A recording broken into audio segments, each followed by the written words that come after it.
Agora vamos, então, dar sequência ao nosso evento, né? Nessa edição histórica, a gente sabe que o setor de telecomunicações tem atuado de maneira permanente dentro da agenda de responsabilidade ambiental, sustentabilidade, responsabilidade social, mas o Brasil tem alguns grandes desafios.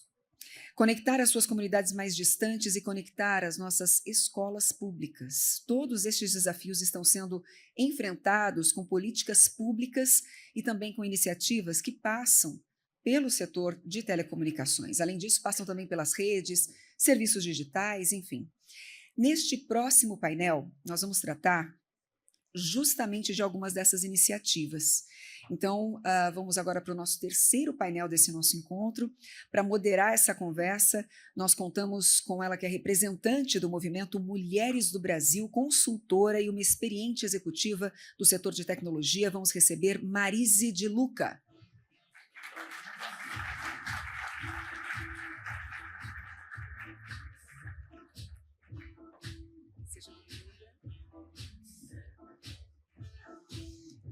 Muito bem, e para debater esse assunto, mais uma vez eu chamo aqui ao palco ele que é CEO da Algar Telecom, Luiz Alexandre Garcia. Convido também Leandro Guerra, CEO da EAF, Liana Figueiredo, Head de Políticas Públicas da Mega Edu, para esse bate-papo.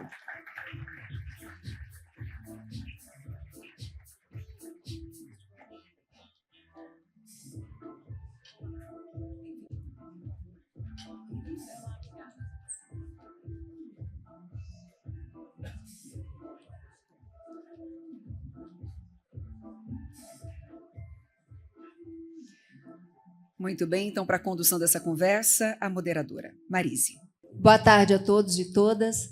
É uma alegria estar aqui mais uma vez no painel Telebrasil e agora na comemoração de 50 anos. Nós não precisamos dizer há quantos desses 50 anos a gente está no setor, certo? Mas vamos lá. Eu dou as boas-vindas mais uma vez a Liana, Leandro e Luiz Alexandre. Eu preparei aqui um pano de fundo para a gente começar a nossa conversa. Então, vamos lá. Educação de qualidade é condição fundamental para a inclusão social de todos os cidadãos e cidadãs. É um direito básico a ser garantido pelos estados e sociedades ao redor do globo. Ela assume um papel preponderante em abrir uma janela para que seja possível entender o mundo em que vivemos e suas desigualdades, a fim de atuar de forma crítica no desenvolvimento de uma sociedade mais inclusiva, menos desigual e mais sustentável.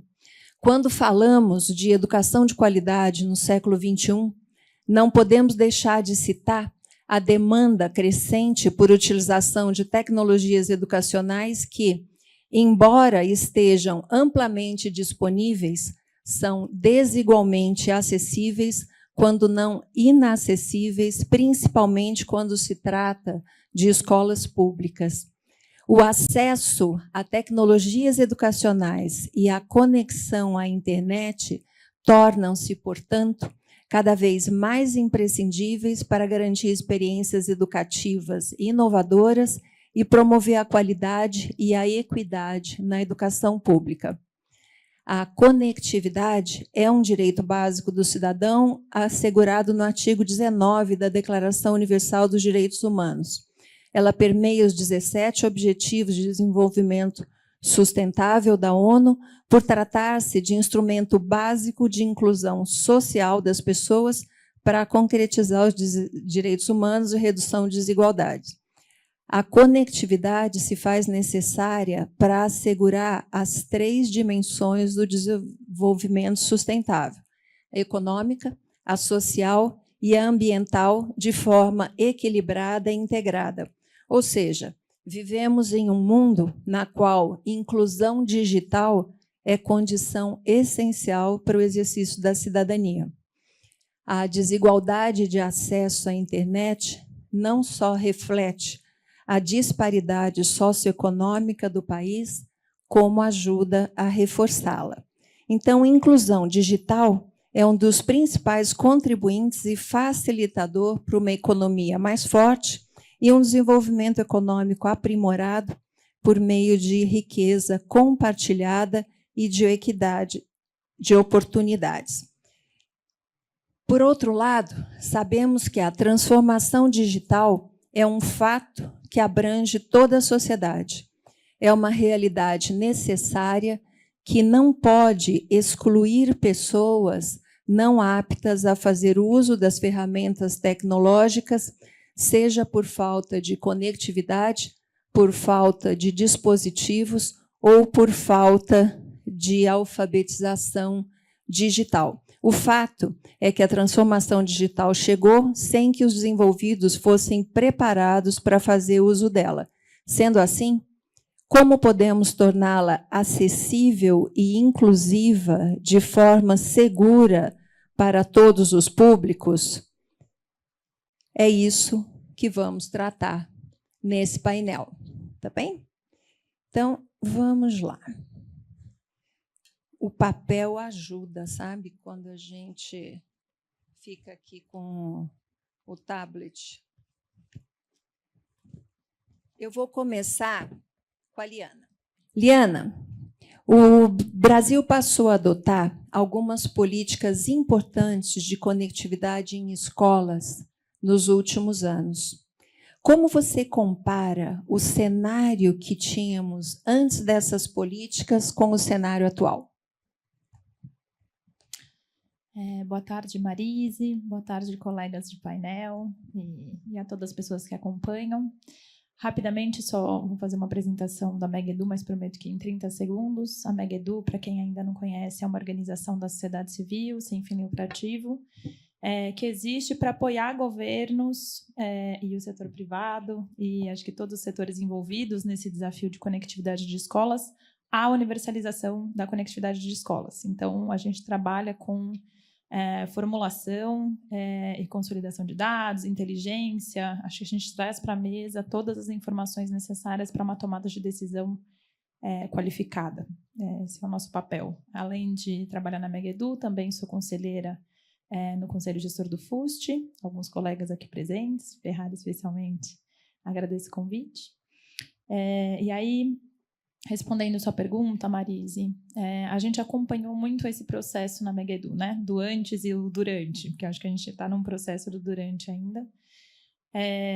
Acho que o que fez muita diferença foi, desde 2021, acho que especialmente a pandemia trouxe um alargamento desse abismo da desigualdade, especialmente por conta da cidadania digital, né? Da inclusão digital das comunidades.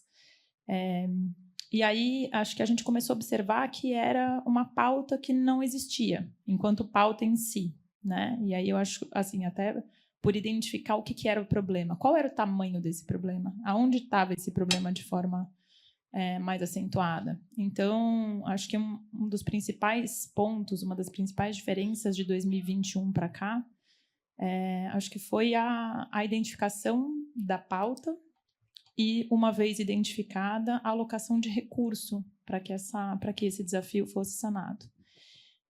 Então, acho que desde 2021 acontece uma transformação grande no nível de investimento dentro desse tema, mas acho que logo já em 2022 e em 2023, a existência desses recursos, e aí estou falando de FUST, né, que teve uma alteração legal lá em 2021, também dos recursos provenientes do leilão do 5G, também acho que PIEC, que já era uma política estabelecida, mas também com uma qualificação de recurso. Então, eram vários recursos diferentes, com fontes diferentes, sendo tocados por áreas diferentes, que acho que em 2022, 2023 começou a fazer falta uma coordenação de tudo isso. Então, acho que a grande diferença, primeiro, acho que a existência da pauta, logo depois do recurso, e logo depois do recurso, essa coordenação, a governança. Então, que as políticas que existiam para executar esses recursos fossem executadas de forma tanto a não deixar ninguém para trás, com foco em equidade,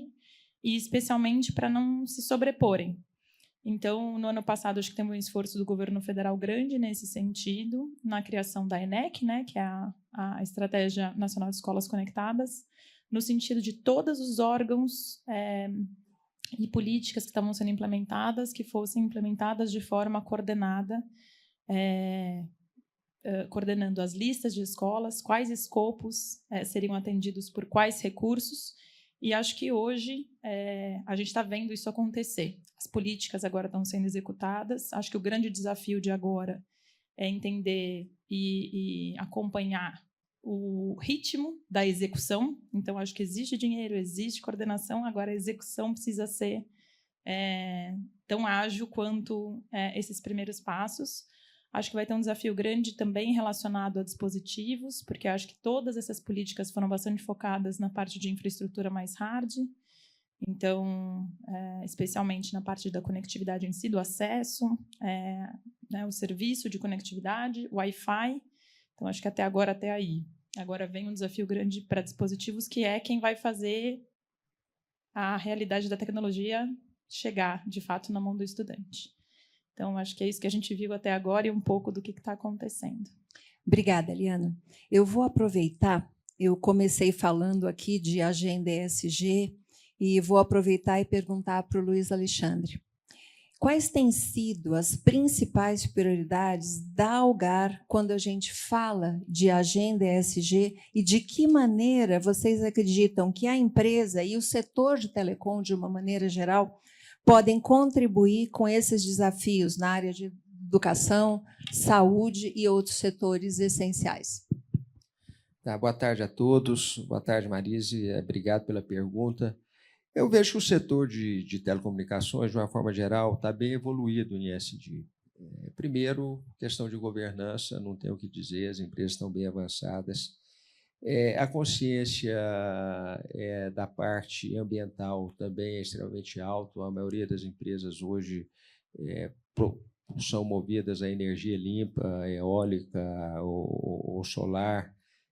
Nós temos aí um cuidado muito grande também com emissões de gás de carbono. A parte de educação, por exemplo, a Algar, ela tem trabalhado muito com letramento digital através do Instituto Algar, onde a gente tem alguns programas interessantes, por exemplo, o treinamento de idosos. Isso é muito bacana, trabalho voluntariado é muito bacana também, para que a gente traga um letramento para as pessoas mais idosas. Mas eu queria pegar dentro desse ESG, que quando a gente fala da inclusão digital, que eu vejo que hoje a parte de educação, o que a gente pode contribuir muito é a inclusão digital, a gente tem que lembrar da plataforma que já foi mencionado pelo Guevara aqui mais cedo, que a gente precisa de ter cobertura é acesso à internet às pessoas. A gente precisa ter equipamentos que sejam acessíveis a toda a sociedade. É muito importante a gente falar sobre o custo do serviço, porque a gente fala muito em ter a universalização de acesso à internet, mas se o custo não for acessível, não adianta, as pessoas não vão conseguir acessar aquele benefício. E, sobretudo, o letramento digital.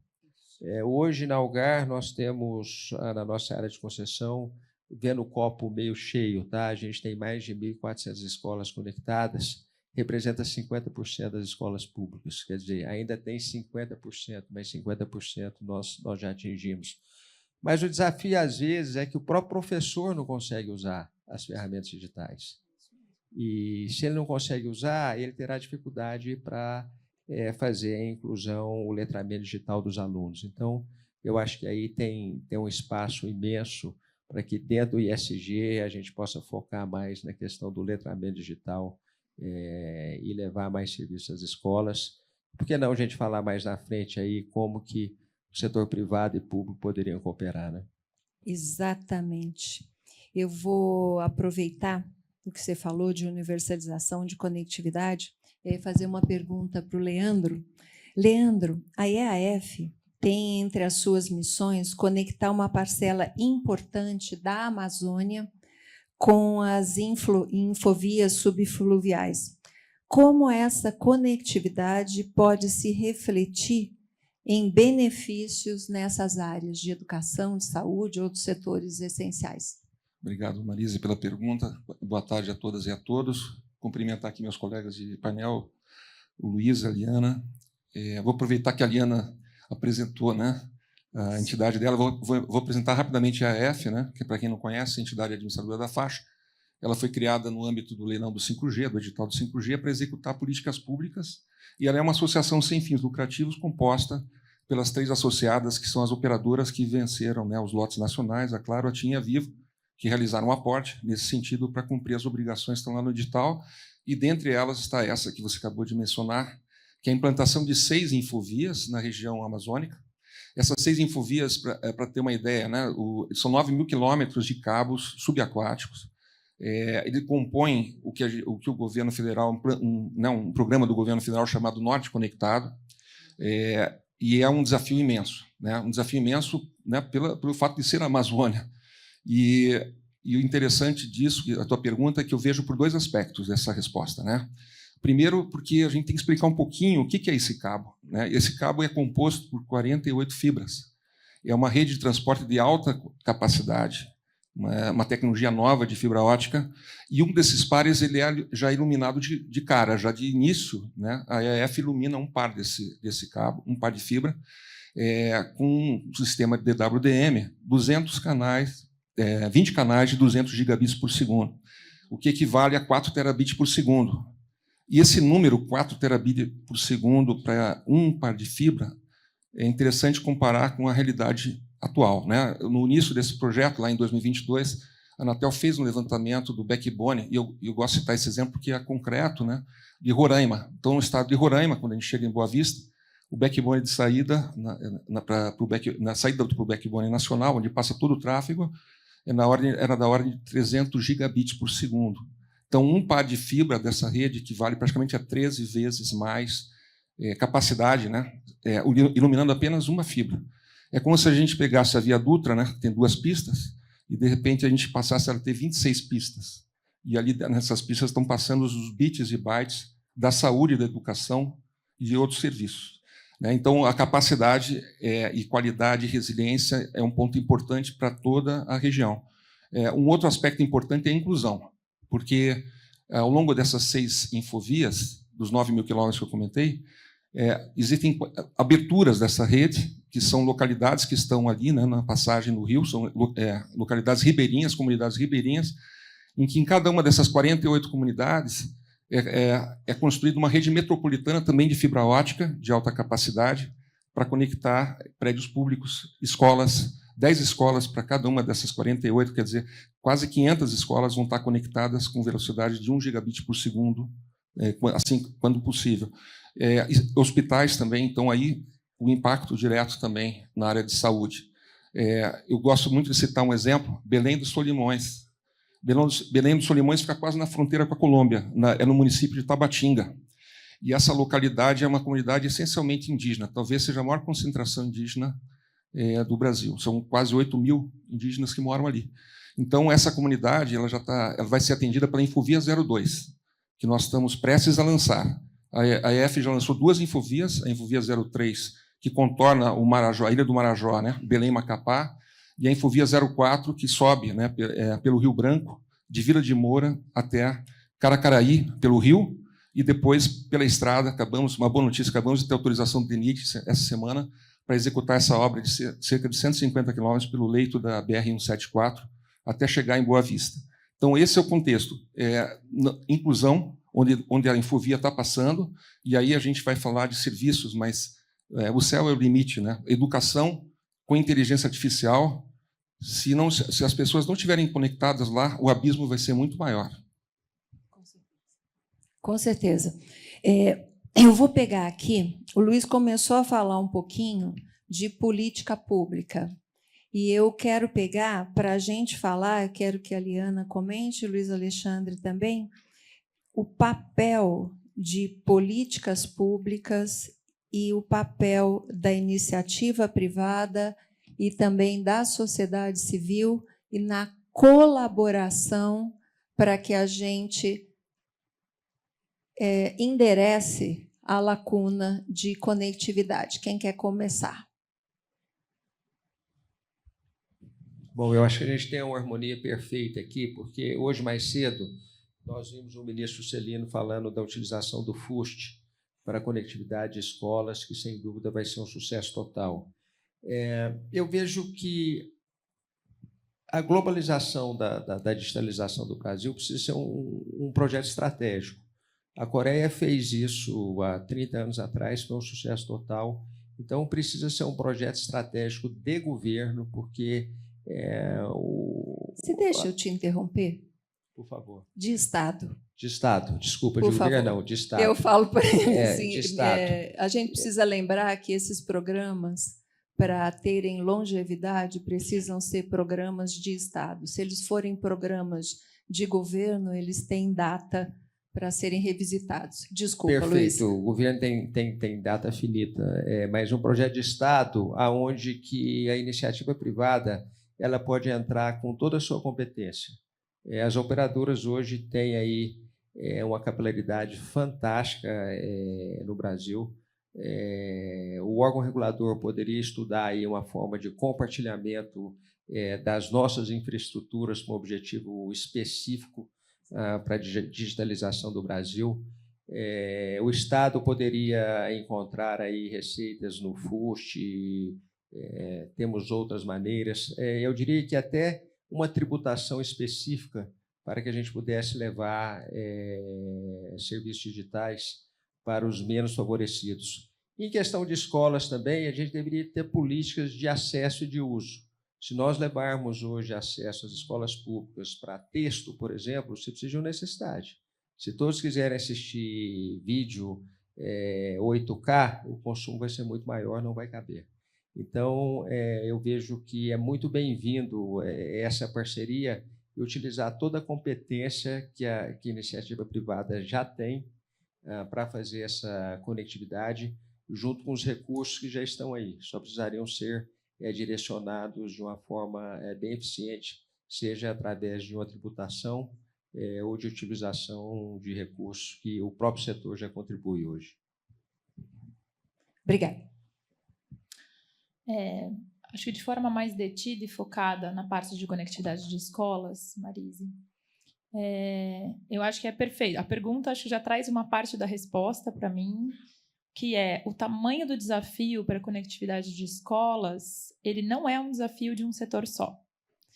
Acho que isso já está bastante claro, né? Quando a gente fala de um país federativo como o nosso, a gente fala de um governo federal para 27 unidades federativas, para 5.569 municípios, para 137.922 escolas. Então, quando a gente vai crescendo, quando a gente vai fazendo o zoom-in, né, do desafio da escola, quando a gente fala do Estado enquanto Estado foco federal, até chegar na escola, então acho que tem um desafio imenso. Então, acho que a sua pergunta, para mim, já traz uma resposta importante, que não é o desafio de um setor só. Eu entendo que o setor público tem um papel primordial, considerando que a gente está falando de escolas públicas. Então, acho que sim, o desenho da política e o desenho da solução, acho que vem sim do governo federal, mas acho que a sociedade civil, sim, tem um papel super importante. Na Megedu, por exemplo, acho que a gente pode ser um exemplo disso, mas tem outras organizações bastante envolvidas e que podem ser o lugar onde a gente pivota conhecimento, estudos relacionados a esse tema e que podem trazer evidências e que podem trazer mais dados para a tomada de decisão do poder público, da mesma forma que eu acho que o setor privado poderia também contribuir junto ao terceiro setor, junto à sociedade civil, num co-investimento, em parcerias, pensando nisso. E também acho que pensando no setor privado, no mercado, entendo que conectividade de escolas é uma baita oportunidade de negócio. Obviamente que o mercado de telecom é imenso, né? Então eu estou falando de conectividade de escolas, é só um pedacinho do que é oportunidade de negócio para o setor de telecom, mas ainda assim uma oportunidade. Eu vejo a prima da EAF, que é a EASSE, né? Que é responsável por outra faixa do leilão do 5G, está responsável por conectividade de escolas, lançando vários editais, tem 3,1 bi em caixa para a conectividade de escolas. E, às vezes, alguns parceiros da iniciativa privada me perguntam, nossa, mas que é EAS, o que eles estão fazendo. Então, acho que é importante, de fato, essa conexão entre o que está saindo, né, acho que a expectativa do setor público para essa conexão com o setor privado, do apetite para a conectividade de escolas, do setor privado, do mercado se colocar disponível para poder pautar, da mesma forma que agora a renúncia fiscal do FUST, que foi um sucesso absoluto, com 15.400 propostas aceitas. Então, acho que esse é o tipo de coisa, essa conexão entre o que é a oferta do governo, a necessidade do governo, com o apetite do terceiro, né, do setor privado, e acho que o terceiro setor, acho que nesse meio do caminho, ajudando e sendo parceiro no levantamento, nas análises, na inteligência. Então, acho que é um baita espaço para isso. E eu concordo totalmente com você, porque a escola, se ela for um hub de conectividade dentro da comunidade, ela contamina toda a comunidade. A escola pode ser utilizada em outros horários para servir a comunidade. Gente, nós estamos com um aperto de tempo. Eu só queria que o Leandro encerrasse falando de sustentabilidade. Você falou de Amazônia e tudo, mas eu quero saber, isso que nós discutimos aqui, qual é a atuação que as empresas de telecomunicações podem ter para contribuir com sustentabilidade na Amazônia? E aí a gente encerra. Essa pergunta é bem interessante, né? Na realidade, é a base de tudo. As operadoras, a conectividade, ela é um suporte importante para a preservação da Amazônia, para o meio ambiente. Imagina os problemas que a gente está enfrentando hoje, né? Desmatamento, incêndio na mata, na floresta, com sistemas de IoT, câmeras de vídeo integrados com inteligência artificial, a gente podemos ter ações efetivas, preventivas e corretivas para esses tipos de problemas que nós estamos enfrentando, né? Do lado da governança, eu estava até pensando aqui, se a gente fosse fazer uma Constituição digital hoje do Brasil, né, deveria ser o primeiro artigo número 1. O primeiro artigo é todo cidadão brasileiro tem direito ao IGOV, acessar a internet com o IGOV. Porque se ele não tiver isso, ele não é um cidadão hoje. Sem pagar. E sem pagar. Bom, sem pagar aí depende. Não. Alguém vai pagar. Alguém vai pagar a conta. Sim. Mas, assim, que não saia do pacote de dados. Não, eu entendi o teu ponto. Logicamente, aqui tem uma questão de, se é do governo, pode ser, o governo pode, de alguma forma, pagar, e, enfim, o cidadão não paga na ponta, verdade.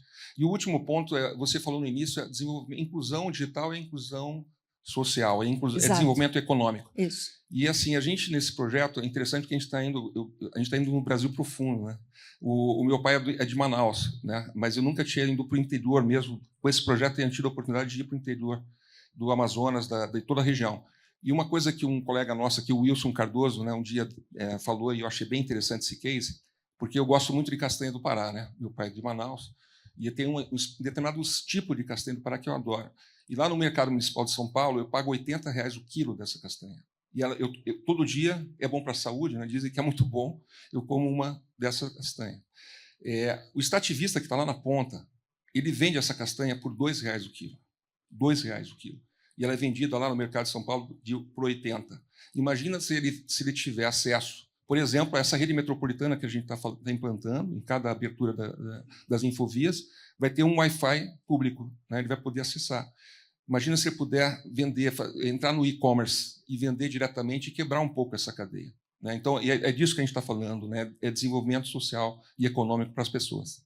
É isso. Gente, nós precisamos encerrar, mas, assim, acho que ninguém tem dúvida do papel de todos nós aqui em conectividade e em transformação digital. E transformação digital, eu até convido a cada um pensar no seu papel de cidadão. O que eu posso fazer hoje para colaborar com transformação digital, com alfabetização digital, com letramento de alguém que esteja à minha volta? Porque aí eu falo na primeira pessoa, não preciso falar na terceira. É isso. Muito obrigada mais uma vez, Luiz Alexandre, Leandro, Liana. Um prazer estar aqui com vocês. Obrigada.